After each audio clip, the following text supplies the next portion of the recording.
Magandang hapon sa inyong lahat. Unahin po muna natin ang ating pagpapasalamat sa Diyos dahil sa magandang araw na ito at sa safe na pagbiyahe ninyong lahat papunta dito sa The Hague, Netherlands. At syempre, dahil bumiyahe kayo papunta dito, ay mag-ingat kayo sa biyahe ninyo pauwi lahat sa inyong mga tirahan mamayang hapon.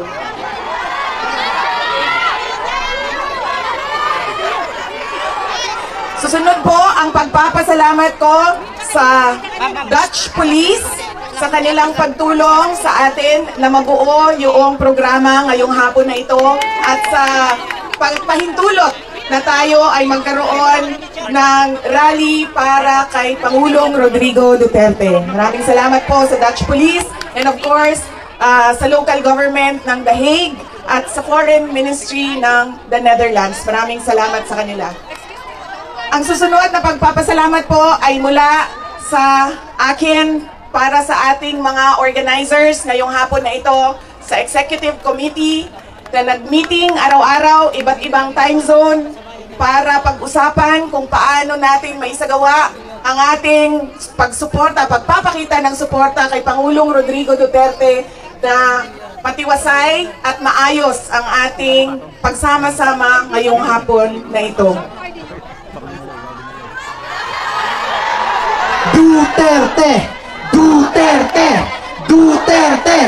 Duterte! Duterte! Kanina nung naglalakad ako papunta dito sa park, meron akong mga nakasalubong na mga galing Germany. At tinanong ko sila kung gaano katagal ang biyahe mo ma'am papunta dito. Sabi niya 9 hours daw. At 9 hours din daw siyang babiyahe pauwi. So ganyan ang pinapakita ninyo na pagsuporta kay Pangulong Duterte at pagmamahal sa ating bayan. Maraming salamat sa inyong lahat. Alam ko, lahat kayo may hanap buhay, may kailangan asikasuhin, may mga personal na pinagdadaanan, merong kailangan na paglalaban na gawin sa mga damit ninyo, paglilinis ng bahay, pagbayad ng utang,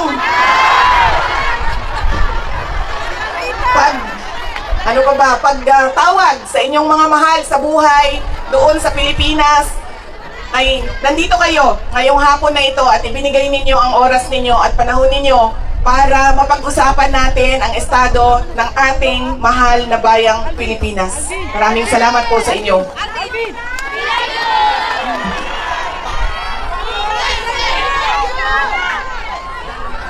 Naikwento ko na ito noon, pero mas mahalaga yung kwento ngayon dahil napag-usapan namin siya ni Pangulong Duterte doon sa loob ng detention center ng ICC.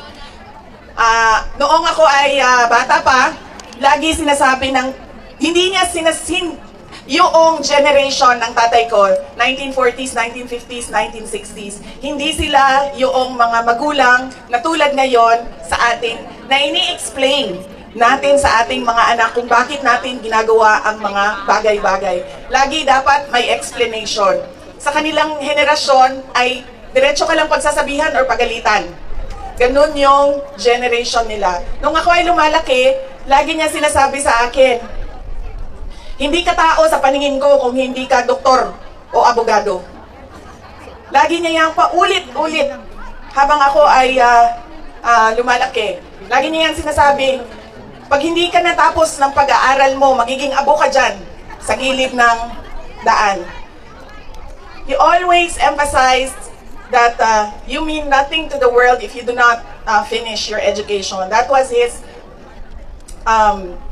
that is my greatest gratitude to my father. The emphasis he gave in education. Wala namang problema sa akin yun nung ako ay lumalaki dahil gusto ko din naman talaga maging doktor. Kaya on that point, pareho kami ng, hindi ako yung pinipilit ng mga magulang na magdoktor ka kahit ayaw. So walang naging problema sa amin doon. Pero nung hindi man naging successful yung aking pagpasok sa medisina, ay lumipat ako sa pagiging abogado dahil binigyan din naman ako ng option ng aking tatay na pwede ang abogado. Yun lang ang katanggap-tanggap sa kanya. Maging abogado o maging doktor.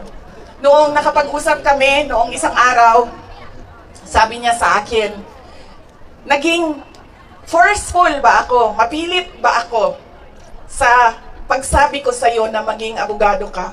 Sabi ko, oo. Sinasabihan mo ako, pinapagalitan mo ako.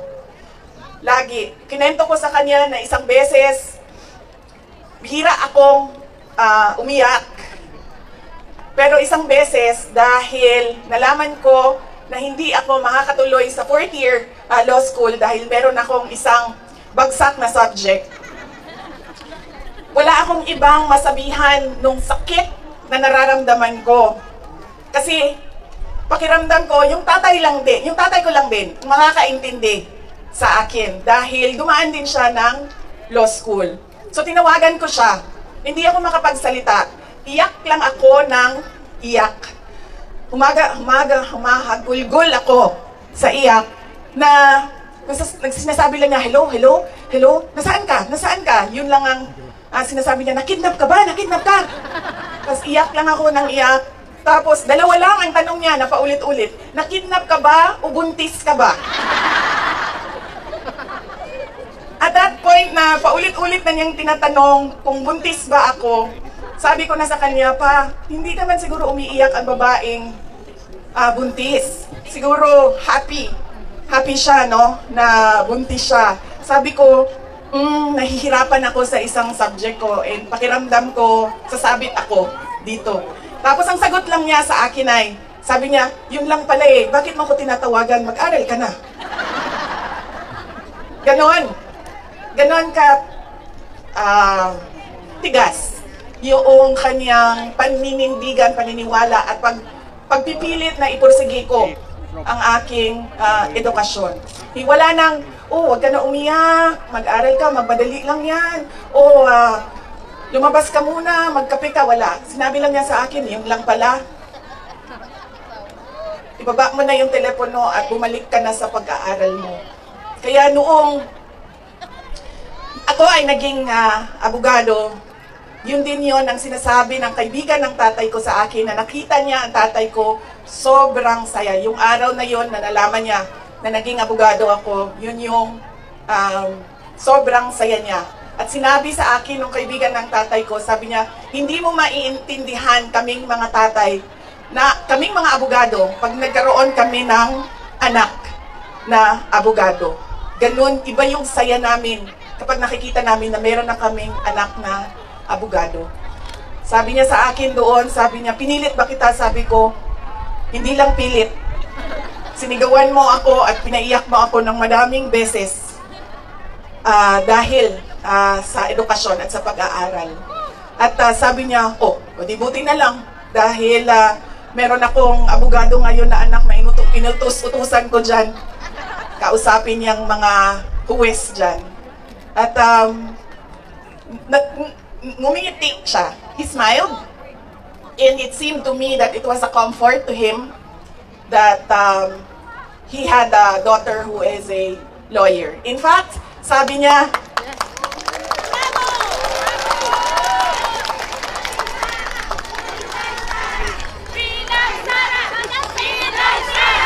Inday Sara Duterte! Inday Sara Duterte! Inday Sara Duterte! Inday Sara Duterte! sabi niya, lagi, pag pumapasok ako doon at nagkakaroon kami ng oras na makapag-usap, sinasabi niya, kailan ka ba uwi ng Pilipinas? Anong date ka uuwi ng Pilipinas? Anong ginagawa mo dito? Bakit hindi ka pa umuwi sa Pilipinas? Sinasabi ko sa kanya, inaayos ko lang yung sistema dito at pagkatapos inaantay ko yung mga kapatid ko na pumunta dito. At sinabi niya, ito din, may patama din or diretso din, bullseye din sa edukasyon. Sabi niya, sabihan mo si Paulo na okay lang ako. At huwag siyang pumunta dito hanggang hindi matapos ang eleksyon at maging congressman siya ng 1st District ng Davao City. Yes!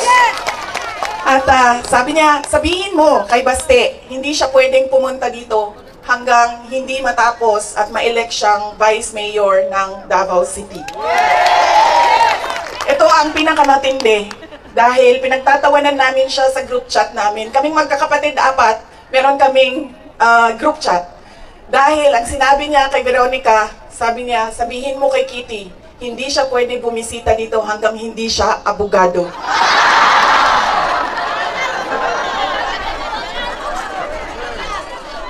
Sabi ni Kitty, grabe ang overacting ni Papa. So, ibig sabihin ba, mga 5 years.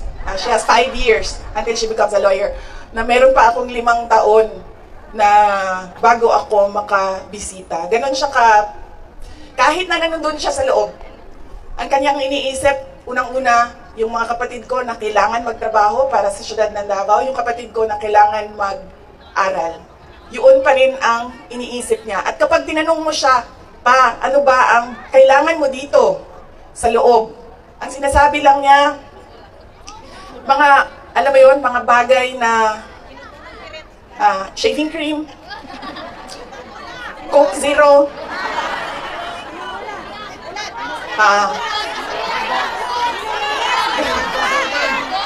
tumigil na siya sa kakahingi ng Pinoy na ulam dahil parang hindi talaga kaya nung nagluluto sa loob ang Pinoy na ulam. Pero nagpadala ako kahapon ng PDF file ng mga recipes na pwedeng sundin nung nagluluto. Yes! Duterte! Duterte! Duterte! Meron siyang, meron siyang hilig sa Coke Zero at yun lang yung hingi niya. May shopping list doon sa loob. At sabi niya doon sa gwardiya na isulat mo dyan, 2 case ng Coke Zero.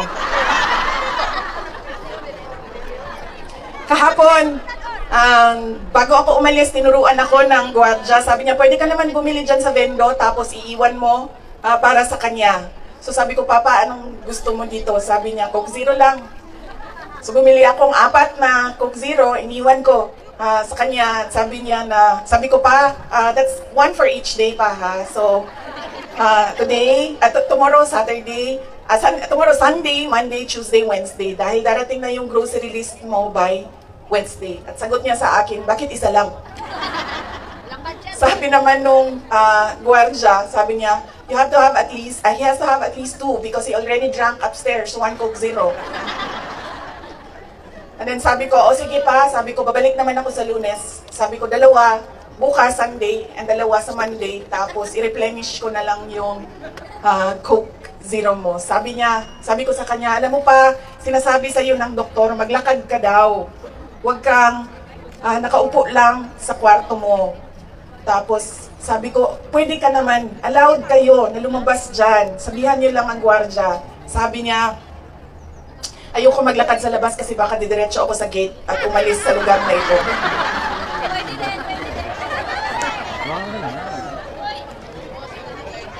Nagkakaroon na rin siya ng mga kaibigan, yung mga tao doon sa loob ay nagiging kaibigan na niya. At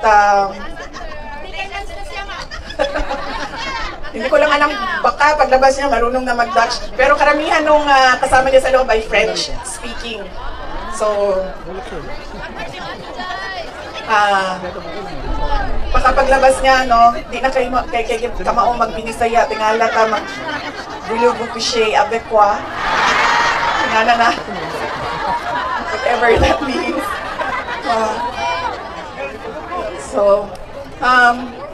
On that point, he is okay. Okay naman siya.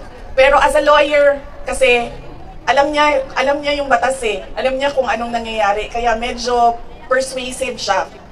And lagi niyang inuulit-ulit kung ano yung kailangan gawin para sa kanyang kaso. At lagi siyang nagtatanong ng timelines dahil alam naman natin sa korte ay medyo may kabagalan. Diba? Magsasagutan ang prosecution, ang defense, maraming mga papel na kailangan ipasok at antayin ang oras. Kaya siya din ay insistent sa mga timelines niya. Pero ang sinasabi niya lagi,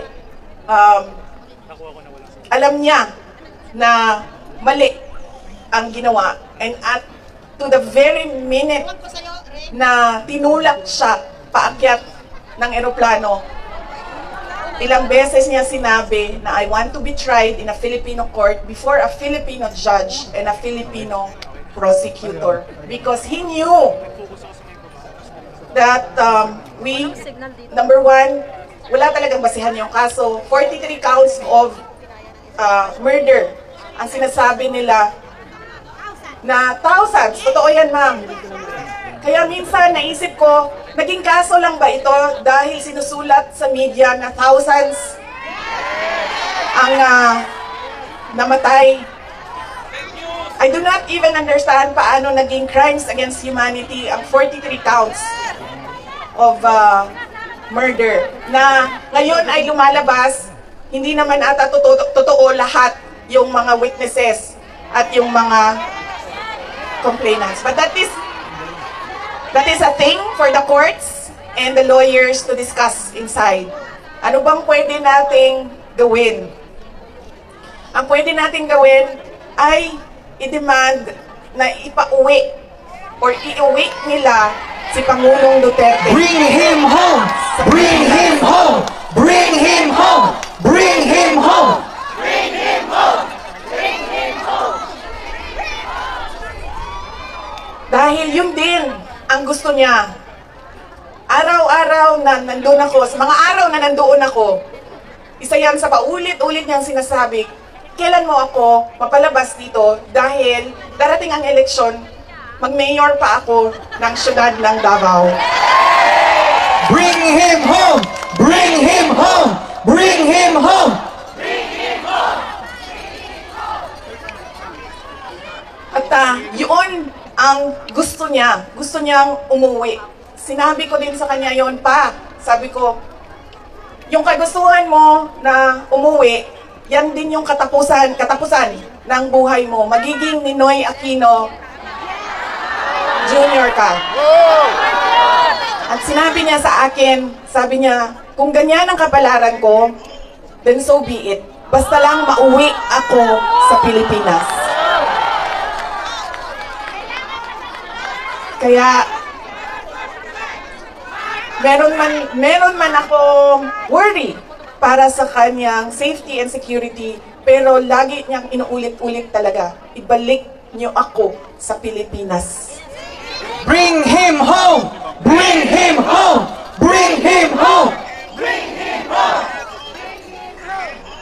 Nagtatanong marami, ano bang pwede magawa? Huwag natin tigilan ang panawagan sa gobyerno natin sa Pilipinas at sa lahat ng gobyerno na nakikinig at dito sa ICC na ipaalam sa kanila na mali ang ginawa kay Pangulong Rodrigo Duterte. At paano ba itama yon? Ibalik nyo lang siya sa Pilipinas. Ituloy nyo lang yung kaso, walang problema. Ibalik nyo lang siya. Bring him home! Bring him home! Bring him home! Bring him home! Okay na mo sa init? Ako dili. Kaya nga no, sunburn ng katungaan niya, ang katunga dili. Di okay lang.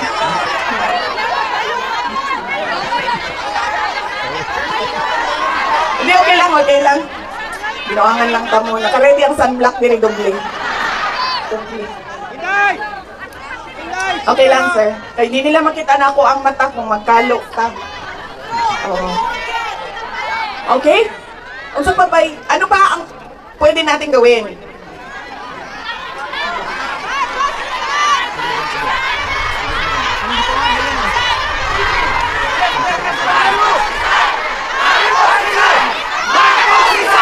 Marcos resign! Marcos resign! Marcos resign! Marcos resign! Marcos resign! Kayo nagsabi niyan, hindi ako ha. Bukas, suspended na kayong lahat. Nakulong na kayong lahat sa sedition. At kayo, hindi na kayo makakauwi dahil kinulong na kayo dyan sa...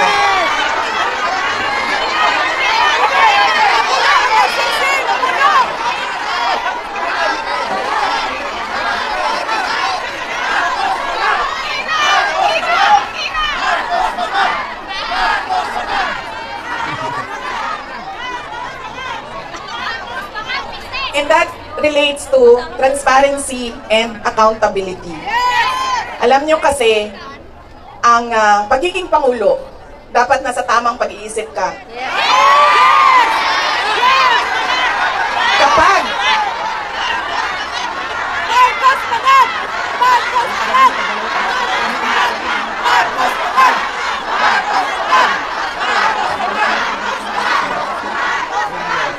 dahil nasa mga polisiya mo at desisyon mo ang kinabukasan ng kabataan at ng bansa. Kaya, yung pagsasabi na hindi mahalaga ang drug test sa aking kapasidad at abilidad na mamuno is tantamount to betrayal of public trust. Dahil kailangan malaman ng taong bayan na nasa ayos ang iyong decision making. Kaya hindi lang naman natin pwede sabihin, Marcos, resign. Bakit ba kailangan resign? Dahil hindi mo pinapakita sa taong bayan na maayos kang mag-isip at kaya mo ang mamuno.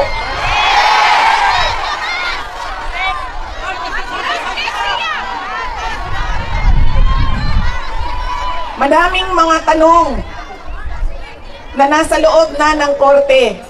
Ang PhilHealth, ang pagkuha ng pondo ng PhilHealth para bang naging pyramiding ang ginawa nila sa budget ba? Kumuha sila ng kulang ang pera dito, kumuha sila sa ibang source para isalpak dito, and hahanapin na naman sa ibang source yung nagiging juggling at parang pyramiding na ang nangyari sa budget. At kung nakikita ninyo at naiintindihan ninyo ang budget, karamihan doon pamigay lang ng mga politiko na tinatawag nating ayuda.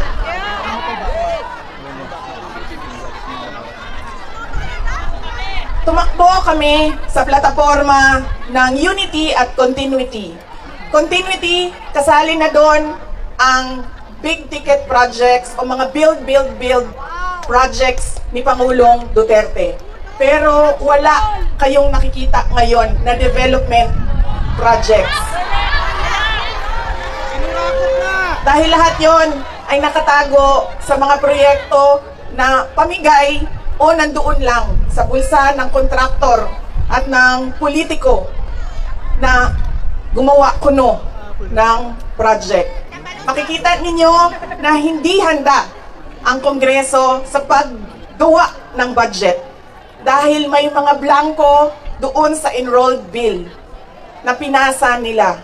Ibig sabihin, walang nag-iisip at hindi pinag-isipan paano ba natin gamitin ang pera ng gobyerno na makita natin na merong kapayapaan at kalambuan, kauswagan sa ating bayan.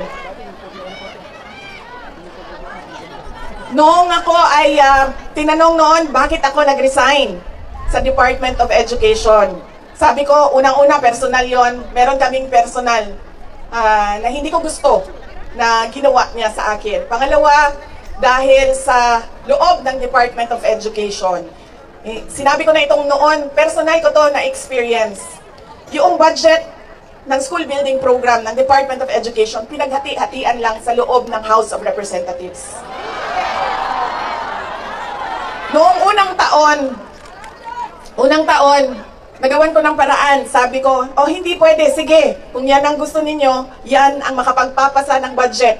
Para magkaroon ng budget ang Department of Education, dadaan pa rin kayo sa validation ng regional offices ng Department of Education. Pag sunod na taon, naisipan na nila kung ano ang gagawin nila at hindi nila ma-deny ito dahil nakikita ninyo sa papel. Kaya wala din kumukontra sa akin dahil nakikita sa papel. Ang ginawa nila, gumawa sila ng sarili nilang listahan. Doon nakikita mo, pinaghati-hatian nila ang school building program at inattach nila sa General Appropriations Bill na sinabmit nila sa Senado. Sinabi namin sa mga senators, nakita niyo ba kung anong ginawa? Sabi nila, oo, nakita namin kung anong ginawa ng House of Representatives. Sabi ko, Please, hindi natin masasolve ang problema ng school building program kung ganito lagi ang nangyayari sa budget ng new construction. Meron pang ibang problema sa loob ng budget. Sinubukan ng mga senators na tanungin, pasagutin, sumasagot, yes, pero pagdating sa BICAM, anong nangyari? Wala namang totoong BICAM kung saan pinag-uusapan ang paggamit ng pera. Ang desisyon lang na nandun ay kay Zaldico, nung panahon ko, kay Zaldico at kay Martin Romualdez. At diretsong pinapapirma sa malamang tao na hindi nagbasa o hindi binasa ang buong budget.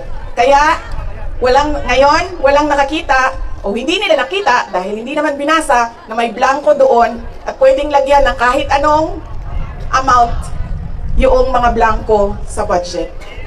Madaming katanungan, madami ang problema ng bayan. Kaya lagi ko sinasabi, hindi kami ang problema ng bayan. Ang problema ng bayan ay ang governance mismo ng Pilipinas. Yan ang problema ng bayan. At dahil may problema sa gobyerno, ay tuloy-tuloy ang kahirapan doon sa ating bayan. Nakikita nyo yan. Dahil dumadami ang nakikipagsapalaran sa ibang bansa. Dahil sa kawalan ng oportunidad doon sa ating bayan. We should not be proud that we are exporting our countrymen, our workforce abroad. Dahil, wow, ang daming dollars na pumapasok sa Pilipinas dahil sa padala. Hindi yan siya nakakatuwa. Dahil ang isang bansa, dapat meron siyang oportunidad na binibigay sa kanyang mamamayan. Hindi lang yan. Decent housing, peace and order, quality healthcare. Nakikita nyo yan dito sa mga bansa kung nasaan kayo. At kaya kayo nandito dahil hindi nyo yan nakikita doon. And apparently, tayo lang yung nakakakita, yung nakaupo doon, hindi nila nakikita. Ayaw tingnan.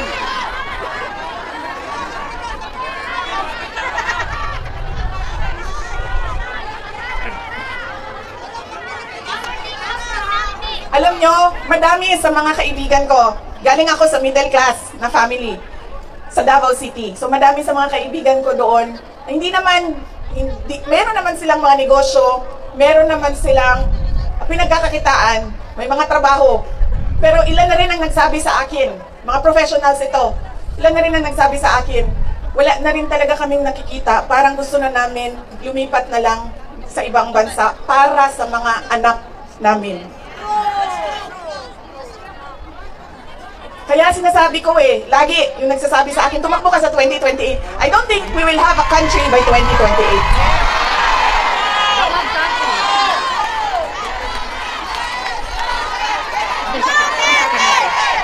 Duterte! Duterte! Duterte! Duterte! Duterte!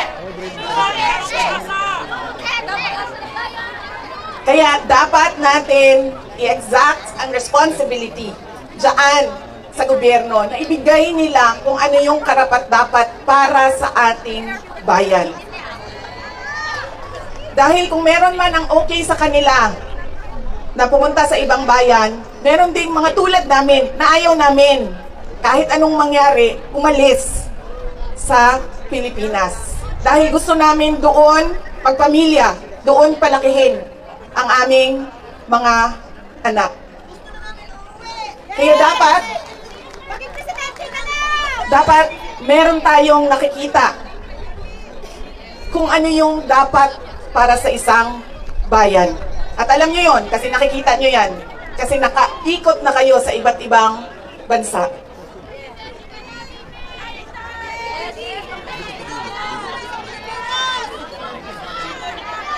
Ano ang gagawin? Patuloy na ipanawagan sa lahat ng nakikinig na i-uwi ninyo si Pangulong Duterte sa Pilipinas. Bring home! Bring him home! Bring him home! Bring him home! Bring him home! Bring him home! Pangalawa, patuloy natin na hingiin sa gobyerno, sa administrasyon na ibigay ninyo ang serbisyo at kaunlaran na karapat-dapat para sa mga Pilipino at para sa Pilipinas.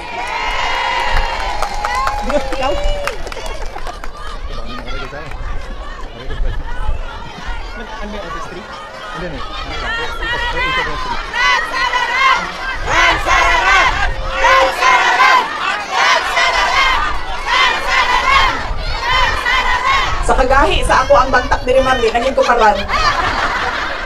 Kay nagpugong yung kuwan, madili ko mahulog.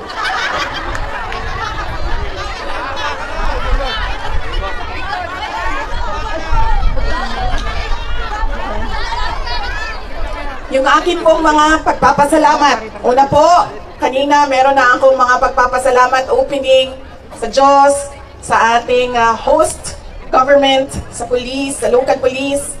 Yung aking mga pagpapasalamat sa inyo, sa oras ninyo. Ang aking mga pagpapasalamat sa inyong patuloy na suporta sa aking opisina, ang Office of the Vice President.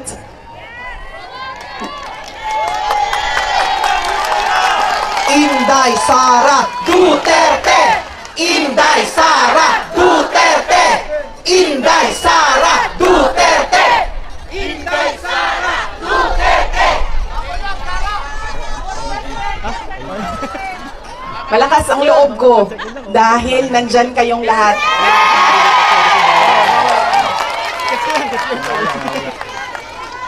Kanina, noong papasok ako dito, marami ang nagsabi, be strong, be courageous. I am only as strong as you are. Kung nakikita ko, sobrang lakas ninyo at sobrang lakas ng pagmamahal ninyo sa bayan, ganyan din ang nararamdaman ko.